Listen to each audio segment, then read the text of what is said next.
Rail मंत्री यार अपनी रेल चला ले भाई, अपनी रेल चला, मार पे अकेले होते उसको पीछे पे जा रहे हैं। राजनाथ सिंह, मैं स्पेसिफिक नाम लेके बोलूँगा, राजनाथ सिंह भारतीय जनता पार्टी के वो नेता हैं जिन्होंने महेंद्र सिंह टिकैत को समझा था वो किसानों को दूसरा भगवान कहते थे। राजनाथ सिंह, मुरली मनोहर जोशी, लाल कृष्ण आडवाणी, इनको कैद करके रखा है सरकार ने, इनको आने दे रही आगे।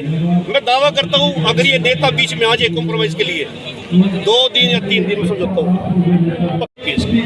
CID आपकी है, CID थोड़ी मारी भी होगी आपके डिपार्टमेंट में, कई से तो हम लेके आए हुए हैं देश में, तो इसकी मैंने जो है सर्टिफिकेट कॉपी अप्लाई कर दी है RTA पे। सर, एक दिन का सभी एडवोकेट के द्वारा वर्क सस्पेंड रखा गया, तो आगे की क्या कार्रवाई रहेगी? मेरे वकील साथियों ने मेरा बहुत साथ दिया, मैं पूरी बार का धन्यवादी हूँ कि मेरे वीडियो में लट लगे देख के उनको आभास हुआ कि कहीं ना कहीं पर्सनल टारगेट बना के मेरे को मारा गया। सबने साथ दिया, वर्क सस्पेंड रखा 1 दिन का, और हाई कोर्ट से जो रीट डाली थी उसमें नोटिस हो चुकी है AG हरियाणा को कि इसका जवाब दीजिए। उसमें हमने रिट में जो है मेन पिटिशन मैं बनाऊँ, उसमें मेरे 5 साथी हो रहे हैं, उसमें हमने जो पिटिशन है उसमें हरियाणा सरकार को पार्टी बनाया है, DGP हरियाणा को पार्टी बनाया है, SP करनाल को पार्टी बनाया है, और STM करनाल को पार्टी बनाया है, और हरजिंदर सिंह CIA 3 के जो इंचार्ज है उनको पार्टी बनाया है, और DC साहब को पार्टी है ही, और एक DSP सैनी को पार्टी बनाई है।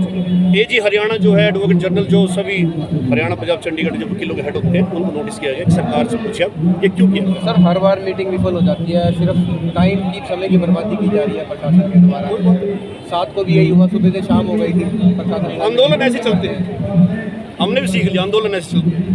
हमारे बड़े बड़े कहे गए थे कभी इन कच्छाधारी को वोट नहीं, बहुत बड़ी गलती करी सरकार। तो सर, मीडिया के माध्यम से प्रशासन से क्या कोई मैसेज देना चाहिए? DC साहब, आपसे उम्मीद है कि आप इस धरने को जहाँ से उठवा सकते हो। हम नहीं चाहते हैं बैठना, हमारी मांग यहाँ बैठ के ये नहीं काले कानून वापस लो, हमारी मांग ये है कि SDM और पुलिस ऑफिसर्स को बर्खास्त करके उनके खिलाफ FIR दर्ज करे और उनके जो है कार्रवाई की जो उचित कार्य वो करे। हमारे खिलाफ कर दी, तुमने चिटोड़ जाम कर दिया, कर दी कोई बात नहीं, आंदोलन का नाम ही लाठियाँ और FIR है, कोई दिक्कत नहीं।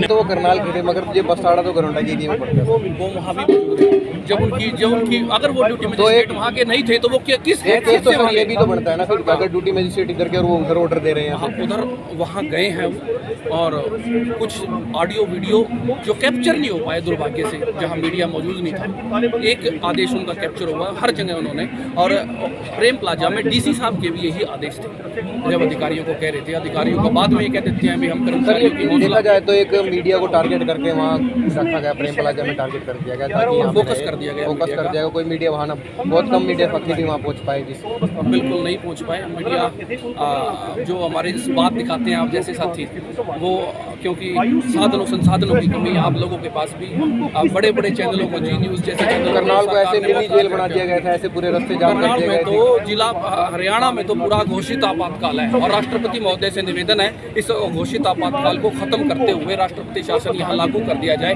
सरकार की नीति खराब है। हम जब वहाँ एक सरकार ने हमें वो पॉइंट दे रखा है बस्ताना टोल टैक्स का, मुख्यमंत्री का बयान है, हमने एक टोल टैक्स दे दिया, और हम प्रेम प्लाजा से जहाँ मुख्यमंत्री का प्रोग्राम है हम 22 किलोमीटर दूर है, और हमारे कैंप ऑफिस में हमारे ऊपर जहाँ धरना स्थल है 10 महीने से वहाँ लाठियाँ मारी जा रही हैं। तो इसका मतलब ये है आ बैल मुझे मार।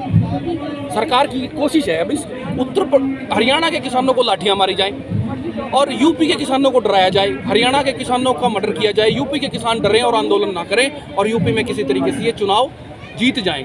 हरियाणा सरकार पूरे यूपी से और दिल्ली से आंदोलन की वापसी करवा के हरियाणा में केंद्रित करवाना चाहती है। एक षड्यंत्र है, एक बड़ी कॉन्स्पिरेसी है इनकी, बहुत बड़ी। तो इनका तो अब एक साथी ने बताया भाई हमारे बुजुर्ग कह गए थे इन कच्छेधारियों को वोट ना देना। इसमें एक लाइन और जोड़ूंगा, हमारे बुजुर्ग ये कह गए थे इन कच्छेधारियों को वोट ना देना, बेशक लाल झंडे वाले को दे देना। लाल झंडे वाले इनसे कहीं बेहतर बताए थे हमारे बुजुर्गों ने। तो ये तो सर, कल एक संयुक्त किसान मोर्चा की मीटिंग रखी गई है करनाल में, तो आगे का क्या रणनीति रहेगी? क्या आगे की रणनीति ये रहेगी कि आगे आंदोलन की मजबूती के लिए, आंदोलन लड़ने के लिए मजबूती से लड़ाई लड़ेंगे। सारा यहाँ जो है यह महापड़ाव बढ़ गया है परमानेंट। सिंधु बॉर्डर की तरह माहौल हो। हाँ, महापड़ाव यहाँ बन गया है परमानेंट, और यहाँ जरूरी भी था स्ट्रेटेजिकल लोकेशन के हिसाब से। चंडीगढ़ और दिल्ली के बिल्कुल सेंटर पॉइंट में ये आज जगह है। चंडीगढ़ में भी प्रदर्शन हो रहा है किसान को। चंडीगढ़ और दिल्ली के बीच का ये सेंटर पॉइंट है बिल्कुल। और तालिबान का पहला मुख्यालय हमने कब्जा लिया है, जहां मुख्यमंत्री जिस विधानसभा क्षेत्र से वो मुख्यालय कब्जा लिया है। सरकार नहीं मानेगी तो 22 के 22 मुख्यालयों में ऐसे ही किसानों की कैंटोनमेंट, किसानों की छावनियां, सर पहले भी किसानों की सीएम के प्रोग्राम हुए हैं, शांतिप्रिय ढंग से प्रदर्शन हुआ, काले झंडे दिखा किसान चले जाते हैं, मगर खट्टर सरकार जब भी आती है पूरे करनाल को सीज कर दिया जाता है। ऐसे ये छेड़खानी वाली सरकार है। और सरकार ऐसे इतनी डरी हुई है कि 2 दिन उंगली मारती है, ऐसे छेड़खानी करती है हमारे साथ, चूटियां मारती है, मुक्के मारती है, लाठियां सरकार मारती इतनी है। डरी हुई है कि 2 दिन से इंटरनेट भी बंद कर रखा था। ये एक नया बताता हूँ मैं, एनडीए है जो ये एनडीए का मतलब है नो डाटा एसेस, डाटा नहीं देना। अंबानी अडानी के गिरवी रख दिया डाटा, फिर उनका फायदा, डाटा ना देना भी उनका फायदे की बात है। तो ये तो जिस तरीके से गाँव में ना हमारे बुजुर्ग कहते थे भैया फंडर मैच हो गए, अब तो कसाई लेने आएंगे। ये अंबानी अडानी कसाई हैं और उनको भेजने वाले मोदी और अमित शाह हैं। गुजरात राकेश टिकैत जी, किसान नेता राकेश टिकैत ने भी महापंचायत में कहा जब तक बिल वापसी नहीं हो तब तक हमारी घर वापसी नहीं होगी। हरियाणा का किसान तो ये कह के आया है बॉर्डरों पे, जब तक बिल वापसी नहीं, जब तक घर वापसी नहीं। और अपनी माँ को ये कह के आया है, माँ या तो बॉर्डर से कोई खबर खास आएगी, नहीं तो तेरे बेटे की लाश आएगी।